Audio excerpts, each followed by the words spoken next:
সৎ বংশ এবং আপনাদের একেবারে পাল্টি ঘর। তবে আর দেরি কেন ঘটক মশাই, শিগগিরই খবর করুন, তাদের এ বাড়িতে আনার ব্যবস্থা দেখুন।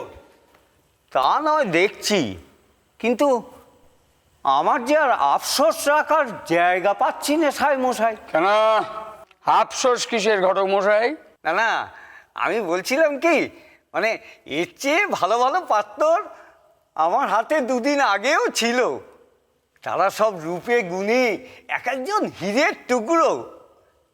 তো তখন তো আপনারা উদ্যোগ দেখাননি কো, সব ভালো ভালো সম্বন্ধগুলো হাতছাড়া হয়ে গেল। ওসব কথা থাক ঘটক মশাই। দেখুন, কপালে যা লেখা আছে সেটা হবেই। ওই যে কথা আছে না, জন্ম মৃত্যু বে তিন দেবতা নে।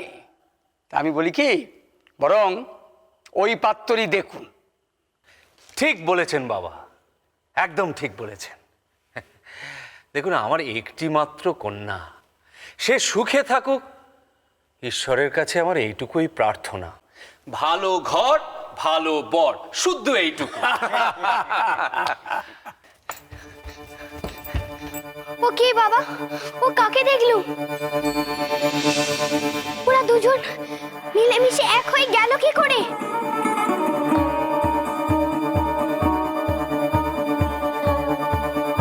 বলো না বাবা, উষাকে, অনিরুদ্ধকে? বলো না বাবা, বলো না। বেহুলা,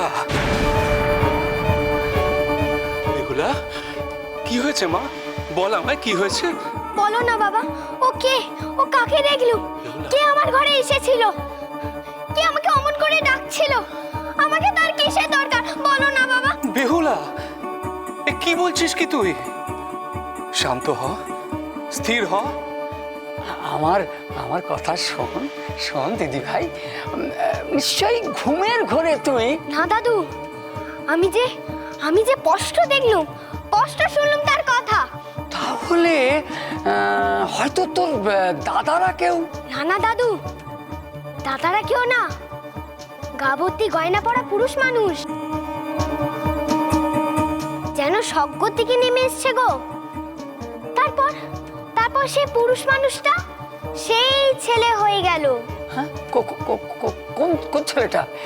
হ্যাঁ, সেই যে গো, সেই বড় মানুষের খোকাটা। কি করে এমন হলো গো দাদু? আমি যে কিছুই বুঝতে পারছি না, আমায় বুঝিয়ে দাও না দাদু। এসব কি আবুল তাবুল বকছিস বলতো দিদি ভাই? আমি সত্যি বলছি। সে বলল। কি হচ্ছে কি? তোমার সব ছেলে মানুষই করার বয়স নয়, যাও নিজের ঘরে যাও। কিন্তু বাবা। ঢের হয়েছে, আর একটা কথাও না। ছি ছি ছি ছি ছি, এই শিক্ষা হয়েছে তোমার? দেখছো না বাইরের লোক রয়েছেন, ঘটক ঠাকুরের সামনে তুমি প্রলাপ বকছো। যাও যাও ঘরে ভেতরে, যাও, একটা কথা বলবে না।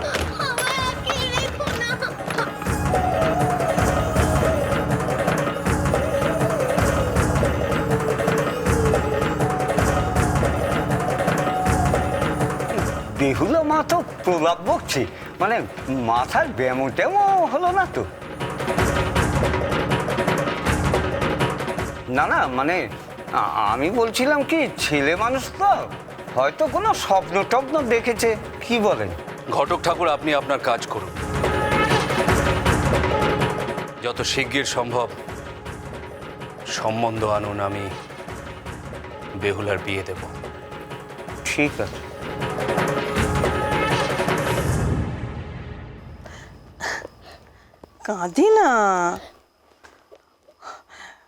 কাঁদি না দিদি ভাই, ওঠো ওঠো, চোখ মোচো।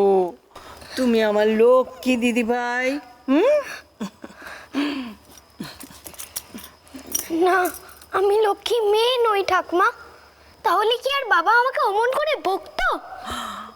আহা, বাবা বকেছে তো কি হয়েছে, বাবাই তো। বাবা তোমার জন্য কত দুশ্চিন্তা করে বলো তো। কেন তুমি দুষ্টুমি করো? কেন তুমি ওই রাত বিরেতে নদীর পাড়ে চলে যাও বলো দেখিনি? আমি নিজের ইচ্ছে যাইনি ঠাকমা। ও মা, এই আবার কি কথা?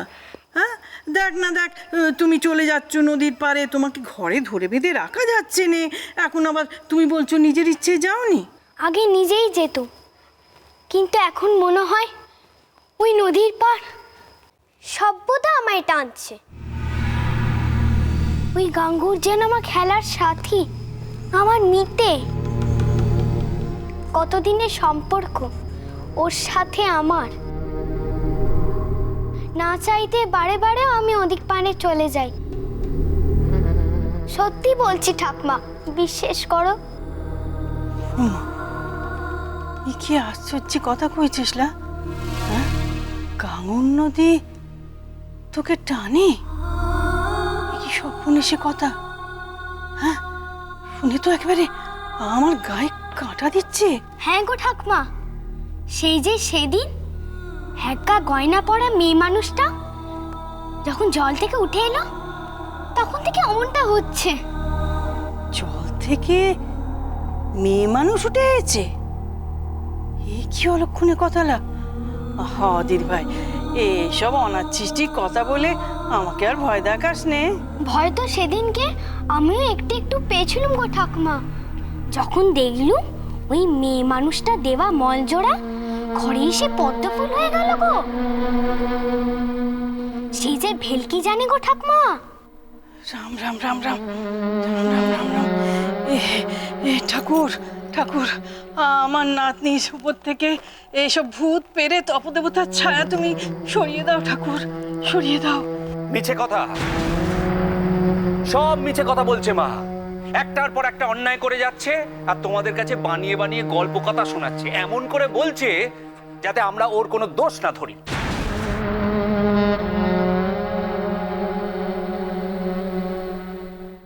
সব মিছে কথা বলছে মা।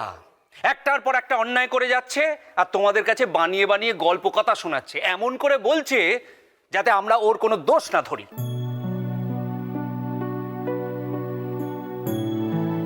কি হচ্ছে কি সায়? হ্যাঁ, মেয়েকে তো যথেচ্ছ বকেছ, আবার কেন? দেখছো না মেয়ে কেমন ভয় সিটিয়ে আছে? ভান ভান, ভয় ডর বলে ওর কিচ্ছু নেই মা, সব ওর ভান। শোনো, আমার কাছে না এসব করে কোনো লাভ হবে না। রোদে জঙ্গলে ঘুরে ঘুরে চেহারাটার কি হাল হয়েছে ভদ্রলোকের সমাজে তো বার করা যাবে না।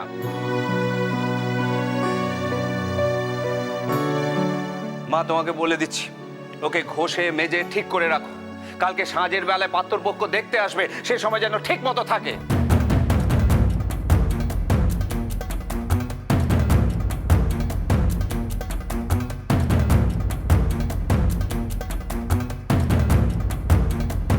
পাত্রপক্ষ?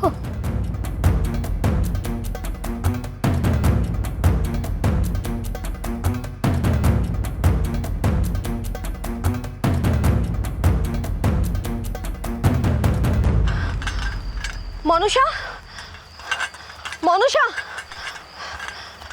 মনুষা। কি হয়েছে দিদি? তোমাকে এত চিন্তিত দেখাচ্ছে কেন? দুঃসংবাদ, দুঃসংবাদ এসেছে পদ্মা। দুঃসংবাদ? যাকে তুমি তোমার যুদ্ধের শেষ অস্ত্র মনে করো, যাকে তার পূর্বজন্মের স্মৃতি ফিরিয়ে দিতে চলেছো তুমি, সেই বেহুলার বিবাহ স্থির হতে চলেছে পদ্মা। এটা কি দুঃসংবাদ নয়? বিবাহ? হ্যাঁ, বিবাহ। বেহুলার রক্ষার দায়িত্বে যেসব নাগিনীরা ছিল, তারাই এই সংবাদ নিয়ে এসেছে। আমাকে সমস্ত কথা বিস্তারিতভাবে বলো দিদি। সাহেবেনের বাড়িতে ঘটক এসেছিল পদ্মা।